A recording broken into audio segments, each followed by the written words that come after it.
When I went to film school, I just wanted, in New York, Columbia University, I wanted to make little personal films. That's what I wanted to do.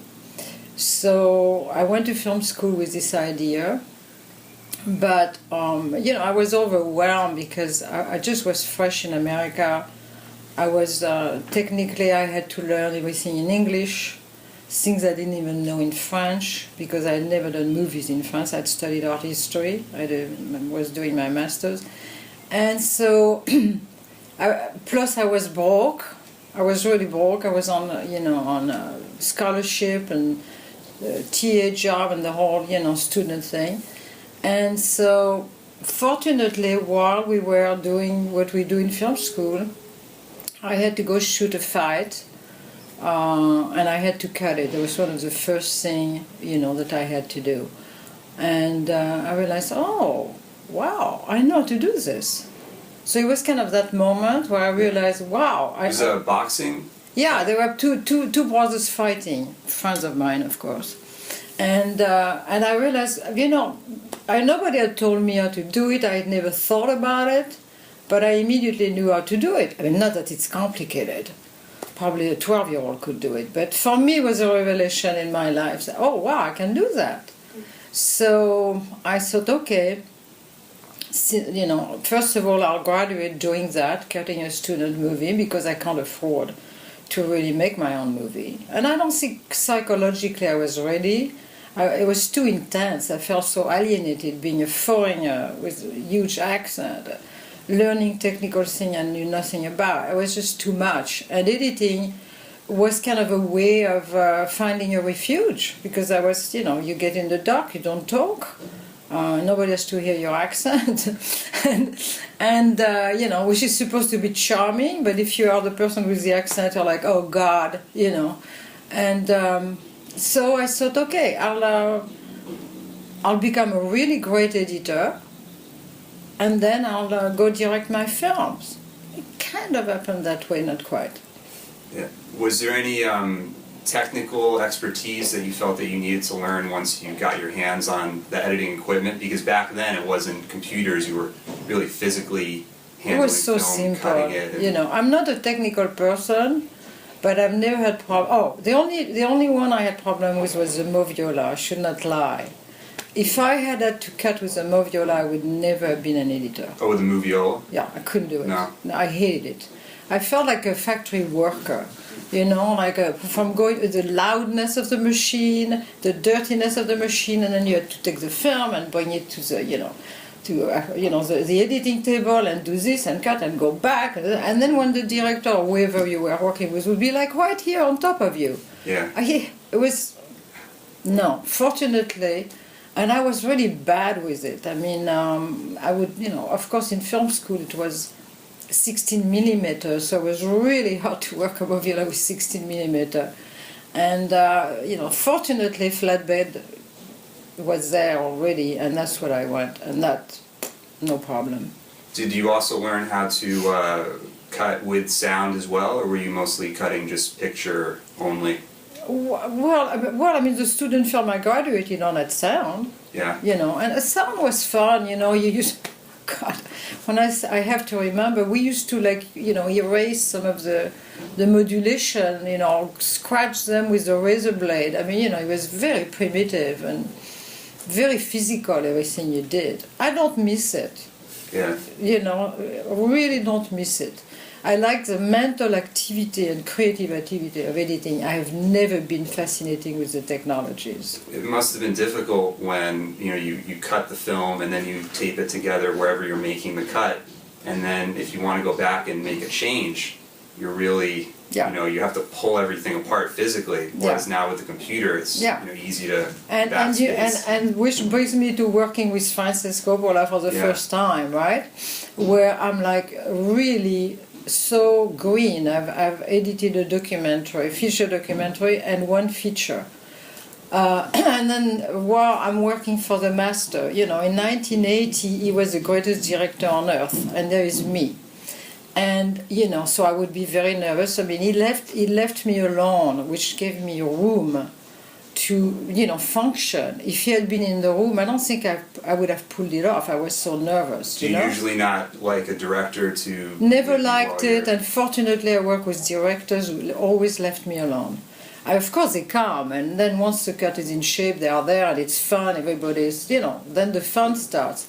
But when you started, I've always been left alone. So anyway, and I remember because I would be so nervous, so I would cut here, and then 2 frames later I would recut, and then of course, when you screen the cut, you could hear every cut go through the projector, and so I was so embarrassed and humiliated, thinking I looked like such an amateur. Sometimes when it was bad, I would go, literally, I would cough, because I was so embarrassed to have so many cuts. Because I would hesitate, and I would redo. Yeah, that was One from the Heart, which you worked on. It was one of the most innovative films at the time, and also one of the most ambitious, because Francis Coppola had purchased this huge studio in Hollywood. He built every set in the studio. No one left the studio to shoot anything, including all the exterior night shots that were in Las Vegas. He built Vegas streets. Yeah. He had these incredible, I think even electronic editing systems. Yes. And he would even direct from something called the Silverfish, which was his own little electronic editing bay, and communicate with crew through there. And I think even his first initiative on the project was to make it almost like a live theatrical production.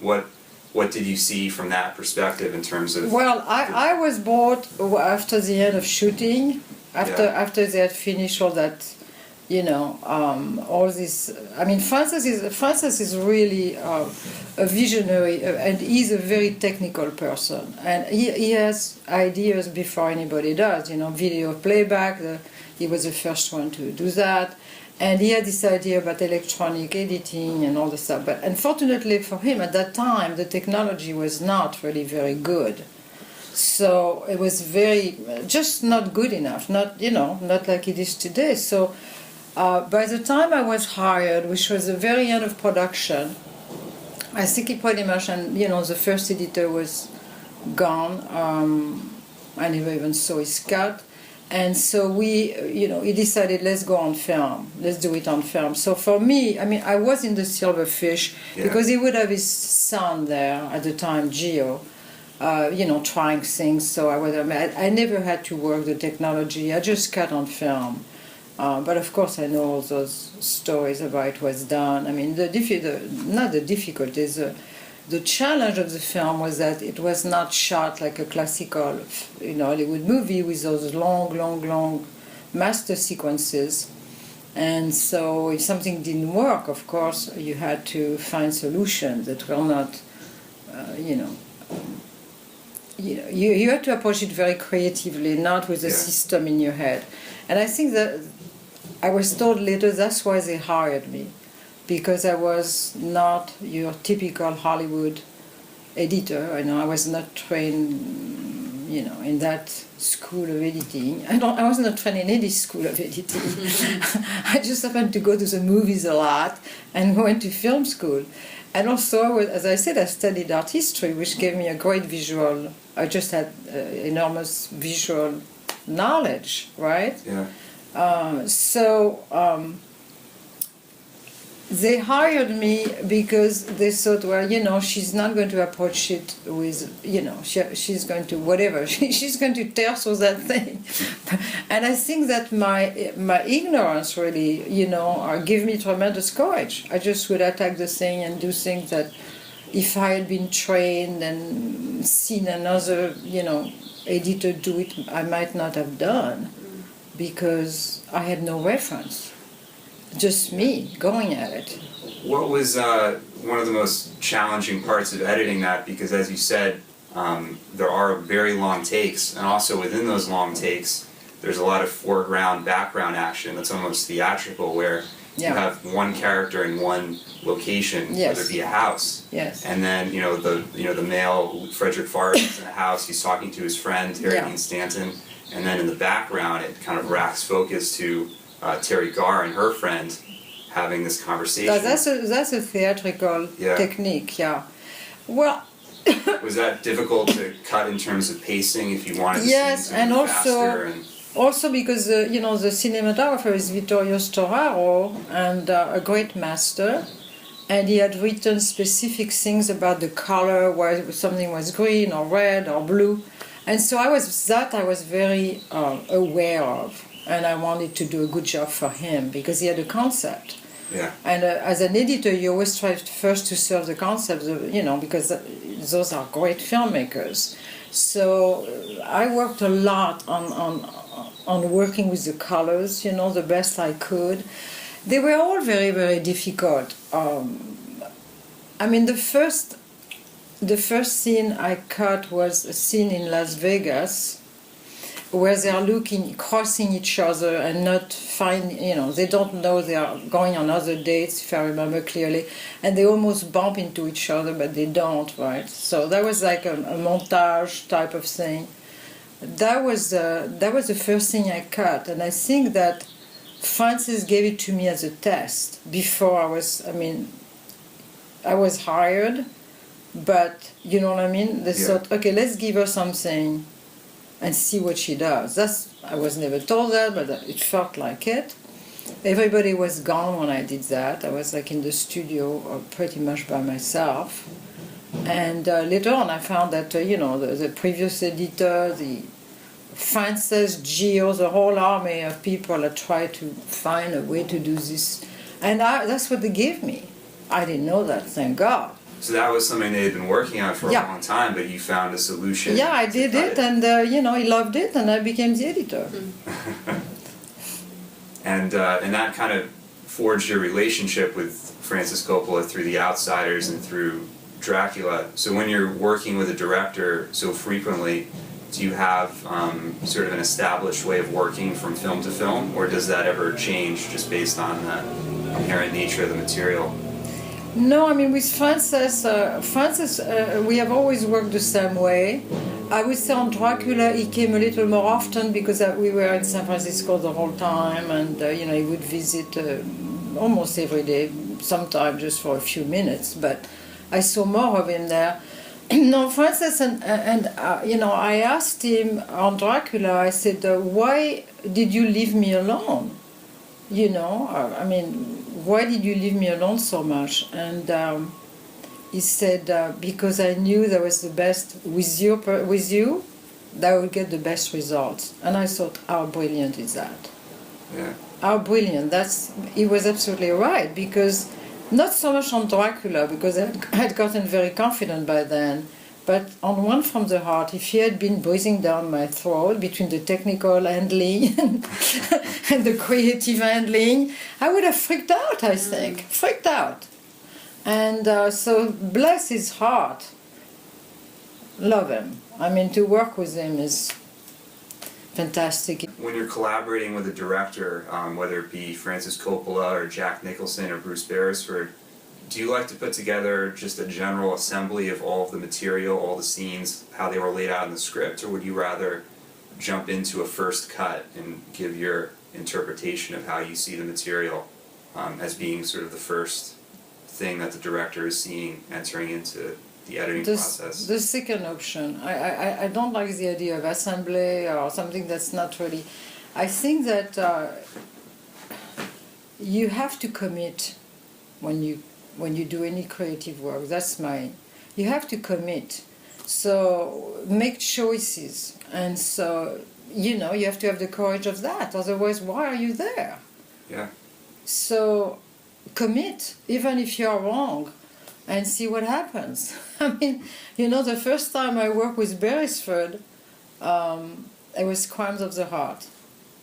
And it was a very interesting movie to cut, very unusual, because he recorded everything at the same level, so he didn't wait for, very often you have a person talking, then the opposite person talk, and in the editing you make them.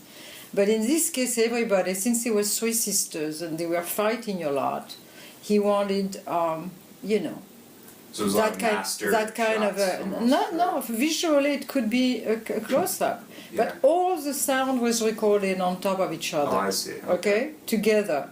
So for editing the movie, you often had to, continue to take sound-wise over another shot, right? Yeah.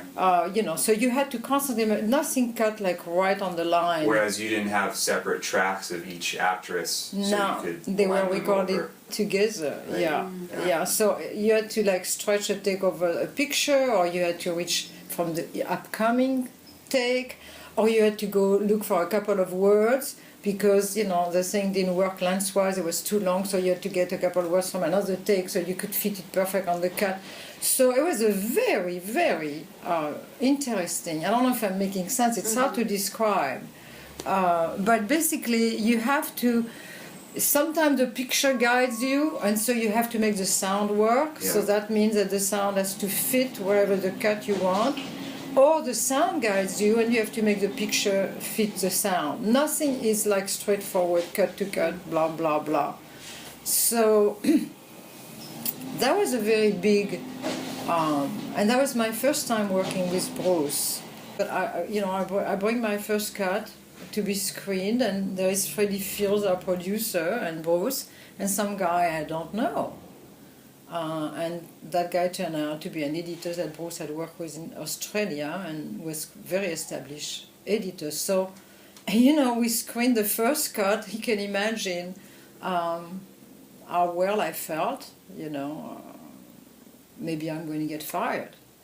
So anyway, the screening ended, and Freddie turned to Bruce and went like, well, there's no problem here.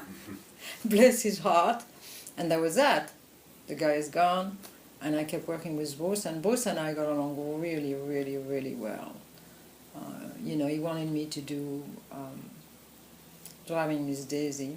I told him, you're going to win an Oscar for that. Although I don't think he did, but the movie and a lot of people on it did. Well, won Best Picture. I predicted it, but unfortunately, Jack Nicholson had come knocking at the door, and so instead of garnering my first Oscar, I decided to go for the Hollywood experience. So what was that like working on The Two Jakes? Because that was the famous long-awaited sequel to Chinatown. Yeah. And Jack Nicholson was directing, and Robert Towne came back to write it. Robert Evans was the producer. So what was that Robert like? Evans was, yes, of course, yes. We used to well, for me, it was I always knew that we would be in trouble because the script was never really resolved. And before we started Jack asked me to write notes on the script for Robert Towne, the legend. The thing they asked you to do. So I did. Robert was very flattering, but he never really did, and I don't know if my notes would have solved the whole thing. But it never really, the script never totally got solved. So it's hard to start a film when the script is not really, solid. Right? I always wondered the voiceover component of Jake Gittes, Jack Nicholson's character. Was that in the original script, or was that that was? No, okay. that was. I'm trying to remember honestly, but I think it was. Yeah, that was not a thing that we invented in the editing. No. So the shooting itself went very, very smoothly, and the editing went very, very smoothly. It was fabulous to be working with Mr. Nicholson, who is a great boss, and but in a way, I always knew that we would have trouble with the movie. First of all, you would always be compared to a masterpiece called Chinatown. That's a bad place to be, right? And then knowing that we didn't have a solid narrative. So. Was it at all a difficulty having an actor-director working? Like, was Jack Nicholson very objective about his performance? Oh yeah, he had done 2 other movies before, right, as a director. I think Going South and Drive, he said. And very good. Yeah. And even Coppola said, Jack is a really, really good director, but they will never give it to him. In other words, what he meant is that he's too famous an actor, too much of everything, that they won't give him a break when it comes to his directing. At least that's what I understood he meant. No, Jack is a brilliant man. He has written, he has directed, he has acted. I mean, he's a filmmaker. He's a total filmmaker. And brilliant guy. Again, absolutely brilliant man. Very knowledgeable. And he totally can direct. So in that case, when you're having trouble with the narrative that's in the script and that's been shot, is it difficult putting all of the pieces together when you're trying to sort of understand how they relate to each other? Well, I mean, I should have looked at it. I've not looked at that picture in a while, so I don't want to say something that is not. But But just in a general sense. Yeah, I mean, the job of an editor is really to solve problems, right? So you first try to follow the narrative, the way it was shot and the way it was written, and then you're the person who has to solve. You're the end of the line. And it's interesting that you say that when you met with Jack Nicholson, he told you to make notes on the script and really contribute. Before, I believe that was before anything was shot. Oh, way before, yeah. So is that something that you've come across with directors, where that's not really a common thread? No. Usually you're asked to look, not to give note in the way I did on that script. There was a real, get down and really write notes. What usually happens, you get the script and they ask you to look at it more the structure. Is there some scene that you really don't need, or can scene be combined, and the structure overall. Usually that's what they are interested in, not the overall concept of the thing, like I was looking at. So usually when you meet with a director and you've read the script, do you see before the film has been shot possibly what scenes can be cut out? Maybe if there's extraneous exposition and dialogue, maybe you see where even music could aid in, conveying something that's on the page. Not music, no, not music. Or even sound, or... Yeah, well, I mean, but no, not at the stage of the reading a script, no. Just mostly structure, the character development, and does it make sense? Does the plot I mean, the thing is with dialogue, it happens more literally when you are editing, because actually I think that has always been things I'm good at, which is getting a scene, keeping the meaning going, but taking out a lot of lines without hurting the overall meaning and emotional content of a scene. I think I can do that kind of instinctively. Because sometimes you could read a scene on a page and there's dialogue in there, but then when you shoot it, you see that the same point is coming across and that the dialogue is just sort of extraneous, and you can just kind of get to the point faster visually. Yeah. Almost, yeah. Yeah, and also because very often things are always too long in scenes, so you have to find a way to contract something without hurting it, right? That's a challenge, right? Yeah. So that's something that I think I always knew to do. I don't know, maybe because I was an avid reader, always read a lot. I don't know. I was just, we all have little things we are good at and others not so good. There was something I always wondered, so in the screenplay format, it's a page a minute is essentially, that's what they say, the common conception is, but every time a first cut comes in for a film, or typically, it's always longer than that page a minute. It's 120-page script has a first cut that's 3 hours. Is there reasons why that sort of the scenes play out more? Is that a directorial thing that they're not moving fast enough? Or? Well, that can be that. That's a good question. It all depends. I mean, somebody like Bruce Beresford shoots very economically. He was an editor, by the way, so I think That's a great advantage, which is what I learned when I went to direct my first film. I was shocked how much I knew how to shoot based on my knowledge of editing. My first film I shot in 13 days, the first film I directed, and got everything.